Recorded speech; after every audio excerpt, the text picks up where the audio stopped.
Hey, what's happening, audience? Hope you're doing good. First of all, I want to address what I talked about in the previous video, just to dispel some misconceptions. I said Satan is not evil, and disobedient mind is. That's exactly right. Uh, Satan is not the devil or this archon structure, that entity that happens upon the game not being played correctly or intentionally not being played correctly. I'm going to explain a little bit later. But now people use, and this is what I don't like, when people use one word for two meanings, or they use two different words for the same meaning. It's an error, and it has a huge consequences. Now, the word Satan, as I said before, or chronos, is a structure of consciousness that creates a challenge. It is a game, you see. And so don't hate the game. Okay?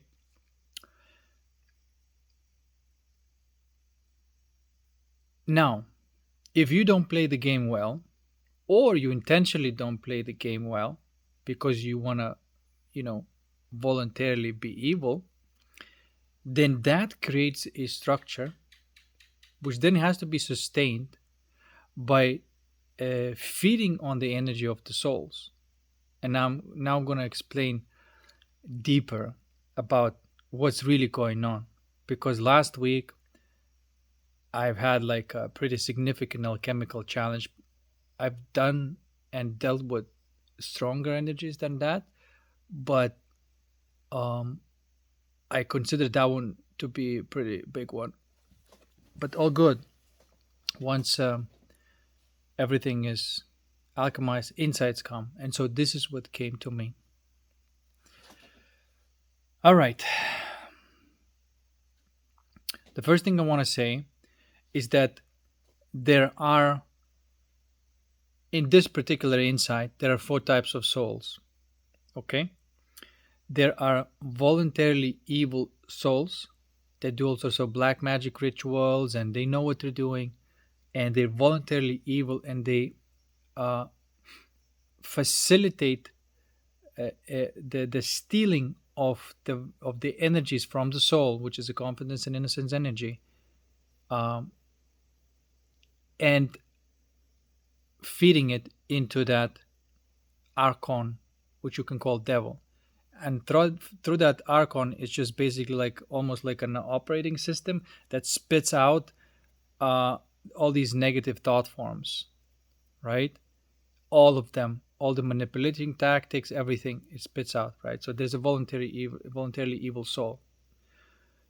Now, and then there are involuntary evil souls, where they don't know what they're doing. These are the people who just like, oh, let me just manifest something, for myself, and they don't know what that they have stolen somebody else's energy, and that they manifest as something that was an ego tantrum and it wasn't their soul desire. And these are like involuntary souls that are just basically, they don't know what they're doing. That's what Jesus said. Forgive them for they don't know what they do. But he didn't say, or at least I don't know if he didn't say about the voluntarily evil souls. This is what I am like placing attention and awareness upon: voluntarily evil souls. Then you have voluntarily good souls, which that includes an alchemist. Basically, you can call whatever you want these souls, but these are the souls that are capable of alchemizing these incoherent, dark energies into coherent energies. These are voluntarily good souls. And then there are involuntary good souls. Now, which means that we have like two types. Again, we can categorize in two types of souls. The players, that the ones that play the evil, and the ones that play the good, and just people or souls that are for the experience. They're not really playing the game, right? And so they may be either evil or good depending on which way the wind blows. And so you can't blame them. The best thing that the person can do, if they're this type of soul, that they're just like, it's more like a child soul, and they're just not really here to play that type of level of game, and they have their own, level of evolution, but they will never be, well, at least not in this lifetime. They're not here for that, and so they're not blamable for it, right? They do have some degree, but the only decisions that they can make is that which uh, force are they going to trust and surrender to. And so basically, if they are surrendering and trusting benevolent force, which means actually I, a person, who carries that energy and transmutes the incoherent energies to the coherent energies, unless they are in the vicinity and in a relationship with this type of person, they are under their wing, so to speak, and they're under protection. And so their life eh, is awesome and is going pretty well. And that's the smartest thing to do for this type of soul, because they're not here to, evolve that much. They're not here to play the game, and so they just basically almost like whichever wind blows. And so the smartest thing to do is to just find somebody that you can trust that has this type of level of protection, and this type of capacity, and just be in good relationship and respect that person, and don't try to challenge that person, don't cross that person, because you're going to be very quickly pushed out of that energy if you start having tantrums that are too persistent and consistent. Okay, and then you'll know what it's like to actually be on under the influence of the tyrannical force rather than benevolent force. Okay, and I'm just saying how it is. Eh, there is like,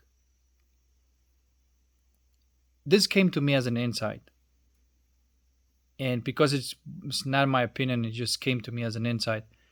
It's true that some souls are alchemists and some souls are not alchemists, and they just go wherever the wind blows.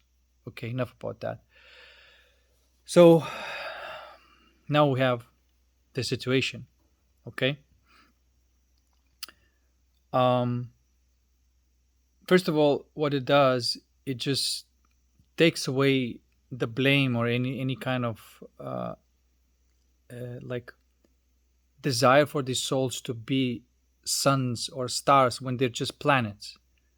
So you don't try to make them into a star, because they're a planet. They just, the best that they can do, just orbit a star that treats them nice and doesn't burn them up, right? Or doesn't use their energy for fuel, right? So the best thing that those planets can do, these souls, and these are little souls, and they do need a parent soul. It's just the way it is, you know. Um, so that's that. Now, I want to talk about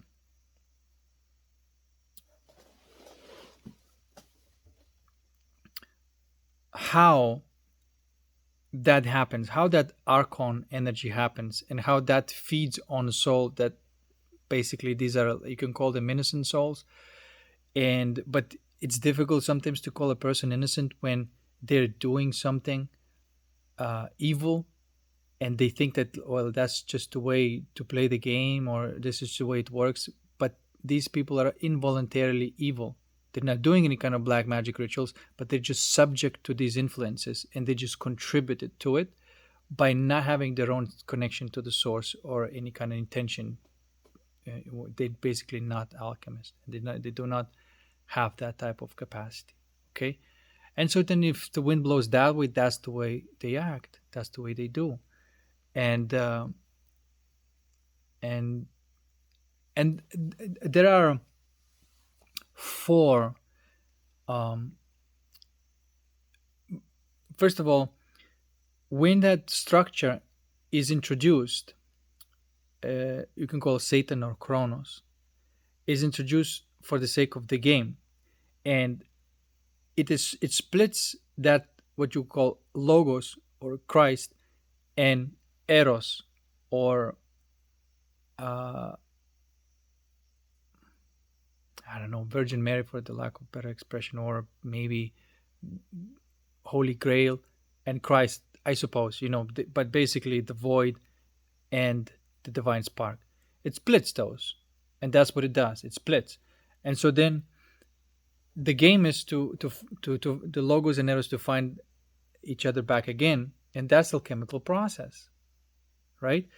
Now, if that is not played like that through this alchemical process, there then there's four other things that can go wrong, and there's a female side and there's a masculine side. Now, if that is not done, what happens is that, like I said before, either logics intervene in the process and basically says, I will control the Eros, and logics will never control the Eros, and it will not work. But there's an attempt for it's like a logical mind, like your brain invading that psyche and trying to imitate Logos, which can never do. Logos is a structure that is capable of organizing Eros, because it's alive, it's spontaneous. Logics is rigid. Logics will always make that energy incoherent. And so this is the way it manifests. You feel a feeling, and then you look at it, and what the logic says, like, that feels bad. But it only feels bad because it labeled it as such. It intervened and it said, like, oh, that feels bad. And so that little label, it creates incoherent energy. Okay? But you can unlabel it. You can look at that feeling again and say, all right, if I remove the label, what is it? And then you discover that, holy shit, this is just not bad at all. It feels good. And that's the essence of alchemy. Is to convert that incoherent energy into the coherent energy. And in that way, you turn lead into gold. Now, the feminine interference is that when the Logos is looking for the Eros, instead of giving Eros, which, by the way, what the Logos and Eros is, Logos is pure courage, and Eros is pure surrender, or at least those are the faculties that can be used to reconnect them together. Okay, so but then what the feminine side of the human body, or let's just say body, does is try to deal with the Logos, and instead of dealing with the Logos through the surrender, which is Eros, it intervenes, introduces Erotics, and try to handle Logos with Erotics. And then it manifests as like all sorts of like seduction, give me money, and you see what I'm trying to say? It's just basically the crook and the horse situation all over again. And so that's what you see mostly happening in the Matrix.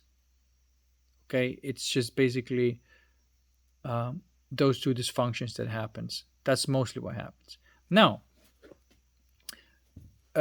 so these types of souls, they may not be even that much connected to the astral world or be aware of their existence. They just pretty much almost like automated, right? And they handle, okay, I'm going to handle it with erotics, or I'm going to handle it with logics. And so there's that abomination that happens in that. Now, other souls may be aware of the astral world and participate there, voluntarily or involuntarily. The involuntary participation is when you receive or like suggestion, and so you have these like some sort of like evil thoughts that are streaming in your mind, and you just jump on it, and you you know contribute your energy to these thoughts.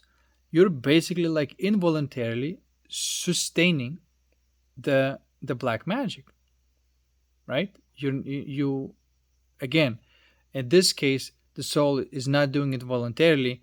It's under its influence, but because it doesn't have any kind of alchemical process or connection to the person who is an alchemist, they are receiving all these thoughts, and now the masculine side of it is when the magics again tries to compensate for logos, and the feminine side is where the fantasia is trying to compensate for the eros, and the fantasia is like believing or receiving that image that is super negative and believing that that is the case, and so believing that that's how the world is, and that's the innocence is being contributed to that dysfunction in the world, or confidence being contributed to that dysfunction in the world, right?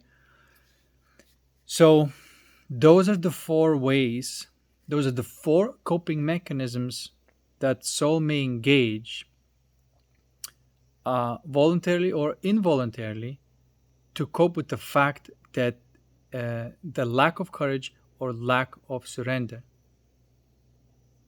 which is again moving your attention to where that uncomfortable feeling is, and labeling whatever the thing that you have to say to make that motion of courage and surrender, and move it to that focus in between until it's alchemized, and there's no, the feeling that was labeled to be negative now is coherent and beautiful and awesome.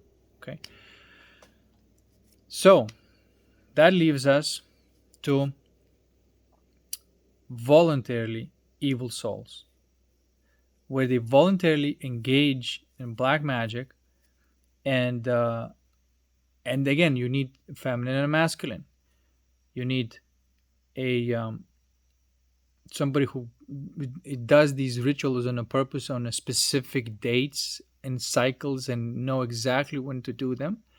And they need a female energy as well, that either involuntarily contribute to that, or voluntarily uh, basically contribute their innocence voluntarily to believe that that's the way it is, that's the way it works, right? And so that's why you need those two energies, even if you do it voluntary black magic. Okay, now as you can see, if you cannot blame involuntary souls who are just basically don't have control over it, whatever it's written, that's the way they do, right? So if you let them go, then the only true enemy that there is, and remember I said that Satan is not evil, and I didn't even say even that the devil is evil. I said disobedient mind is, which means that particular soul that refuses to do the alchemy, they're supposed to be good, but they refuse to do the alchemy, and then they do black magic instead. These are the only souls that are the culprit of everything that goes wrong. These are the only true enemies, and these are real souls. It's not a structure of consciousness that makes that happen. It's not even that archon that is a result of that black magic. It's not even that, because they just create that structure, and that structure then feeds on innocent souls who do not have their own self-protection, or they're not protected by an alchemist. Okay, so now we narrow down to the specifically what is the culprit of all evil. It is a specific soul or group of souls that deliberately, voluntarily sustain that energy, that entity, what we call archon or the devil, if you will, that produces everything else that makes all these involuntary souls do what they do. Okay? And this is why I made that video yesterday. And I hope people understand, and I hope you understand, whatever, whoever is listening to this, uh, the difference between the Satan and the devil and the archon and then voluntarily evil soul. Okay, as you can see, the archon, that entity, is a direct consequence of voluntarily evil soul. If the voluntarily evil soul would not do these black magic things and would not feed that, then that archon would not, uh, uh, entrap the souls into feeding it again automatically. You see? So you got to cut the source for that archon, and you got to do it in three ways. First of all, I already talked about alchemy, right?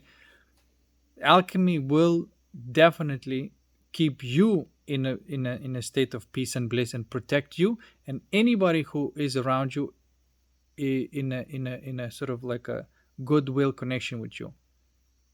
Okay? And you, through the alchemy, you end up feeling amazing, and other people who are in your vicinity and are connected with you, they also feel amazing, and they're also like, the life changes. You see, okay, I don't want to go into too much detail here, but that's what happens. Okay, so alchemy, but that only does and creates your own bubble, and as long as you are in your bubble and other people in that bubble, okay, everything's going great, but it does not address the collective at all. All these souls that are not in your vicinity or not in alchemist's vicinity, they're still subject to that, and they not really have any kind of power to defend themselves in any way, and they may not be in a connection with somebody who alchemizes energy. Okay, which means that your personal alchemy is great, but that's not enough. So that brought me to the second point, is that you have to block the black magic, and perhaps even at the exact specific time when that black magic is can be facilitated, because there's times they cannot be done on just any time. There are times, and so just like they do these black magic rituals, my proposition is just an idea, is to time it and do that white magic rituals that block that in that evil intention that they're trying to do. Just basically, just like in a basketball, rejecting like the Shaq used to do. And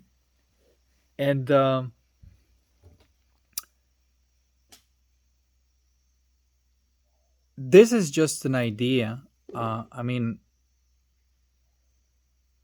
it makes sense to me. It makes perfect sense to me. And you're not doing it for any kind of intention, not any kind of, specific goal or anything. The only purpose is just to create a spell that is blocking the black magic and returning it to the sender, so to speak. And by the way, only alchemists can do this, because this white magic is called theurgy, and you cannot do theurgy unless you are an alchemist. It just doesn't work like that. You have to be an alchemist. So just basically, almost like it's an invitation to alchemists to do anti black magic on a specific times, to do the white magic Perhaps it can also be ceremonial or ritual or something ritualistic, just for the purpose of smack that. Okay, so that's just logical sense to me, um, of how that can be done on a collective scale, just blocking at the source. Because I'm tired to deal with the consequence of it, I'm only interested now at the source, and I'm seeing that yes, the personal alchemy board is great in there, but there is this collective astral reality where then it can also be blocked on a specific time. I'm just repeating myself, but like I'm trying to just communicate this because they are doing these rituals on a specific times, on a specific days, in a specific way, and they can be blocked in a specific time in a specific way. I'm just saying, you know, and it can also be done. It can only be done by the alchemist. Anybody, uh, anybody who is in that state of consciousness of peace and bliss, because only from that peace and bliss energy, the those theurgical uh, structures can arise. Okay, so so basically, anyway, that's the thing: personal alchemy and then collective white magic. Like I'm not the guy who like believes in any kind of protection spells and all that stuff, and most of it is just nonsense and is um just not really effective. But I cannot deny that deduction of everything that I've described to you and all these insights show the culprit. And you can go and teach all these people to, whatever you want. How then give them knowledge, give them, and they can't do anything. Some people who can alchemize energy, they can do it, but the rest of the people, they can do anything, and they don't know what the fuck they're doing, and sometimes they're teaching the things that you know that they want to be good, but they're teaching the things that just propagates the evil, and it's just the circus again. And you can say, well, the person has a good intentions, but it's involuntarily evil because they don't know what the fuck they're doing. They're making money, and there's some sort of pacification happens, and so they still have. You see what I'm trying to say? It's just not how it's supposed to work. But if all of my postulations are correct, and that's actually what we have to do, is not only do their personal alchemy, but also block specific souls that do the black magic. And if you do block them, if you have your own connection to source and you block them, then that archon energy will be cut off from the supply, and it will start shrinking. That's how it will shrink.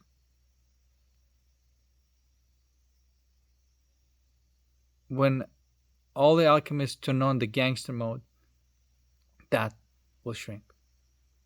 And I really think that everything else is a fucking noise.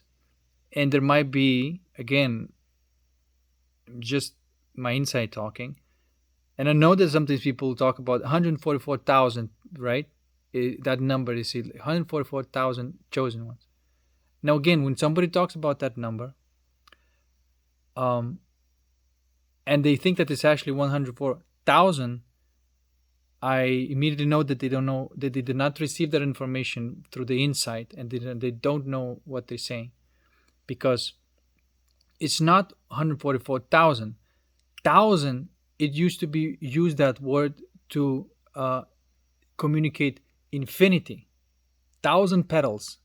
It just wanted to say that it's infinite. 144 infinite souls. It's not 144,000. It's only 144 souls.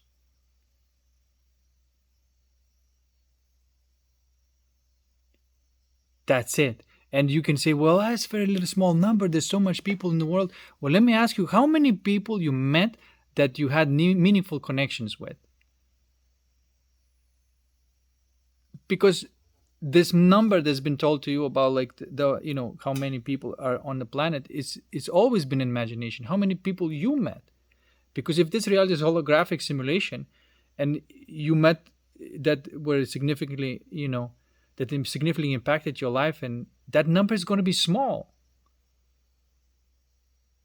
And so now, from that number, you can see, that um, there's not a lot of us here. I'm just saying, there's just not a lot of us here that actually play this game. And according to this, it's that only 144 people. Okay? There's only 144 people. And there's a lot of other souls that they're not playing this game. They're just here, for the experience, and they do have certain amount to grow themselves, but they cannot alchemize energies. They just don't have that capacity, and they won't have that capacity in this lifetime. Like I said, and again, it's not a coincidence. I'm not using this as a metaphor that there are stars and planets. It's not a coincidence why you're looking at the sky and seeing that, and that's what's going on, because it's a fractal of how the energetic fractal of how really it's going on, right? And so there's only 144 stars, real stars, not those celebrity status, which is not a star at all. Actually, it's um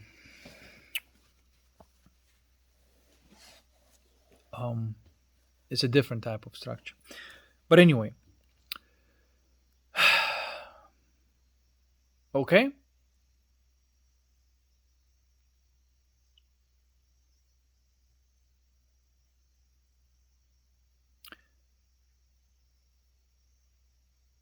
I don't want to make this into like a physics uh, discussion, but more or less, there is, of course, this. If you go deeper, you will find more precise things, and you maybe will say like, oh, the fractal of the galaxy and the universe that we see the same structure, and this planet in this collective uh, soul reality will also have this type of structure. That structure exists, but I'm just here to say that it's not 144,000. It's 144 people, 144 souls, 144 souls.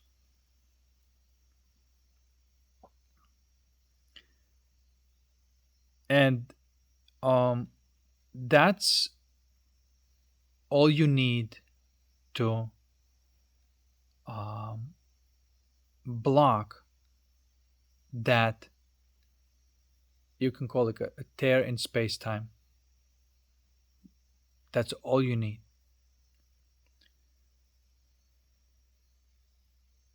So I don't know.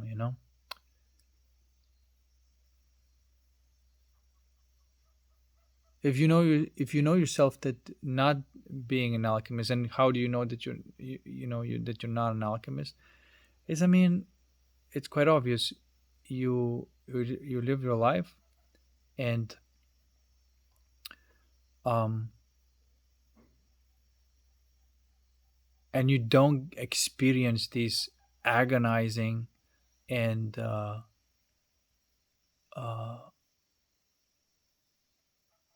almost like, you see what I'm trying to say, like, if you're an alchemist, there's going to be like a time cycle comes along, and then you are under some sort of like a huge pressure, pain, confusion, or uh, feel like you've been poisoned. These happens to you, and then you got to go through it, and and alchemize all that, and that's what happens to an alchemist. But if you don't have that, then you're not.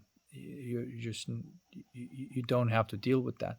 Someone else will deal with that for you. That's the best thing to do, is just to be around someone like that, and I can guarantee you that your life will be a blessing and it will be a breeze. And it's like the best move that a soul can make. It's a checkmate move, basically. You entering a bubble reality where everything is just working out for you, and you better appreciate that type of person. You better appreciate. You're not like a slave to. Of course, it's not like how these gurus do, where they make you depend on them and all that stuff, and um, and you give them money, and like the dysfunctional thing. But um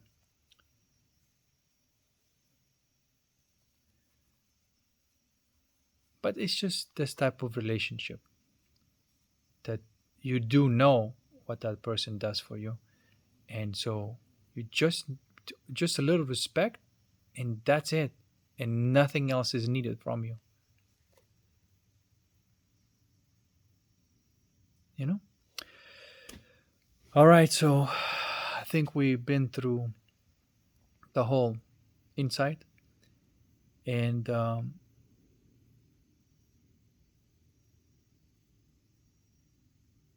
again, if you recognize yourself to be an alchemist, then you're just one of the few in the club, and if not, then you know exactly what to do, um,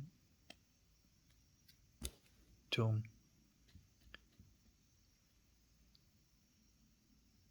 live the best life that you can.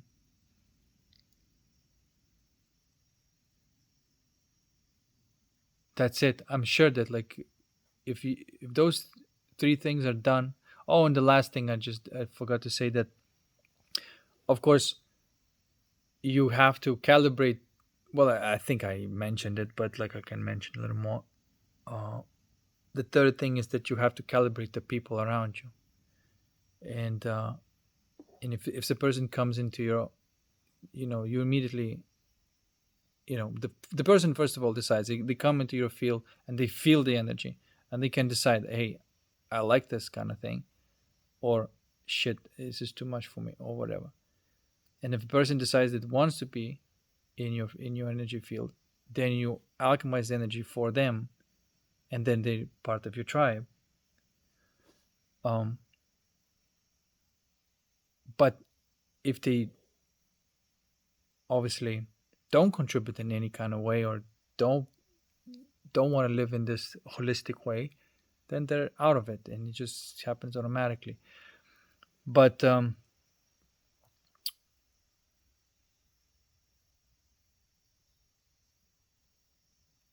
but if you do that, all three things, you alchemize yourself personally, and there's some sort of uh, intentional blocking on specific times where the black magic can seep through, and you are alchemizing other people's energy, whoever is entering your field, then that's it. You cover all the angles, okay? Because the voluntarily evil souls cannot create the black magic and sustain that energy. Then the people who enter your energy get calibrated, and so those involuntarily evil souls no longer have energy to sustain their stuff, because the energy source is cut off. And so that's is like a checkmate move. And this is it, you see, like, because if we are talking about the devil is bad, the Satan is bad, we avoid the real culprit. And you see what I'm trying to say? And the way, even those deliberately and voluntarily evil souls, you you don't, you know uh, you, you don't eliminate them, you don't eliminate the souls, you just cut off their intent. That's all you do. And when you cut off their intent, then they're going to be pushed automatically on these collapsing moments, and they're going to have to go into the alchemical game themselves. Okay? um, or out of the game because they won't be able to sustain their energy. Where else they gonna go? Their intent is blocked, right? And if their intent is blocked, then they cannot siphon the energy from the souls anymore. This archon energy is shrinking. Their powers are withering away. What the fuck they gonna do? They either gonna, top themselves off and not be out of the game, but you don't have to eliminate them in this type of way at all. And that's it.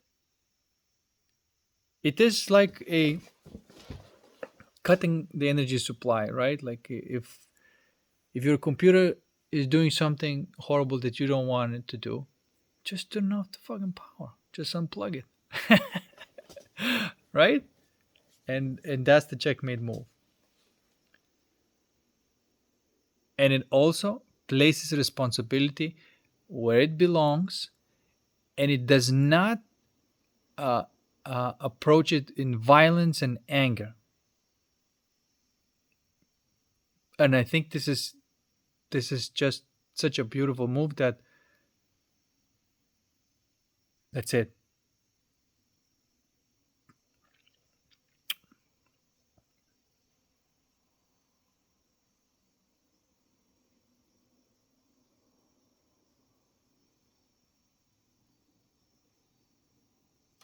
And by the way,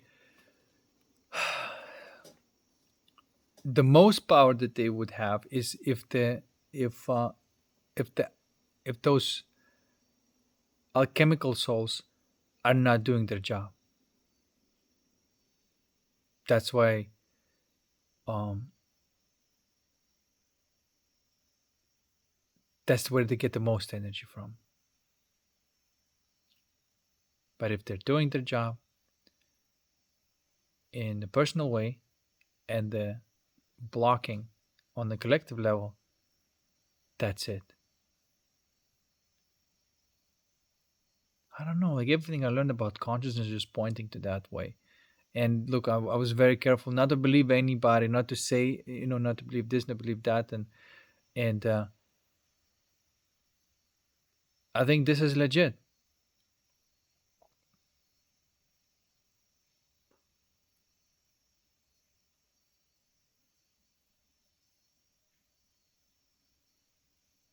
And last week, um, I don't know if you felt it, there was a lot of that sulfur energy, and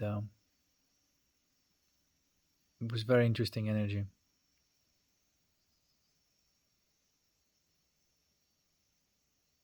It's that uh, the poisoning energy, the draining energy, but it all was alchemized back to center again. But now armed with these insights.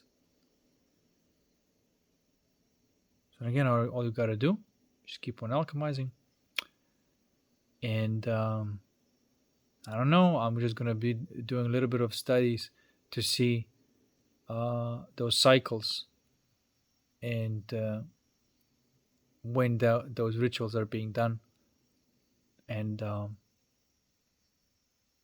to block them. Like oh.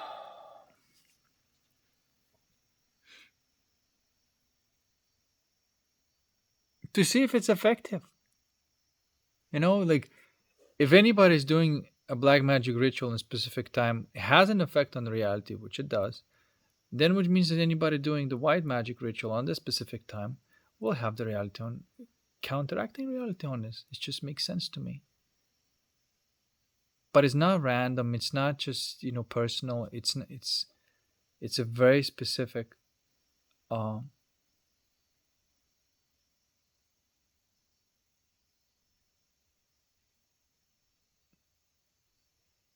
and yes, like these are players. These are playing souls who play the evil game, and consciousness is not at fault.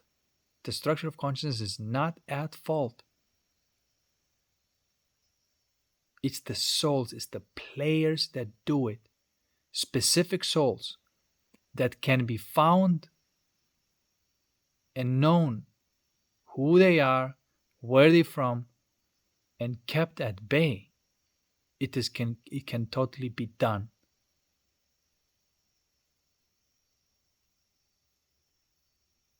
And it's almost like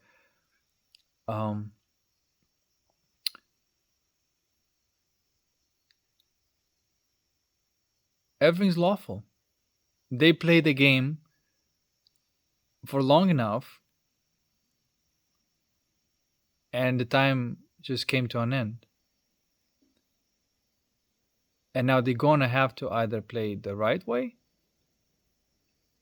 or check out of the game. That's it.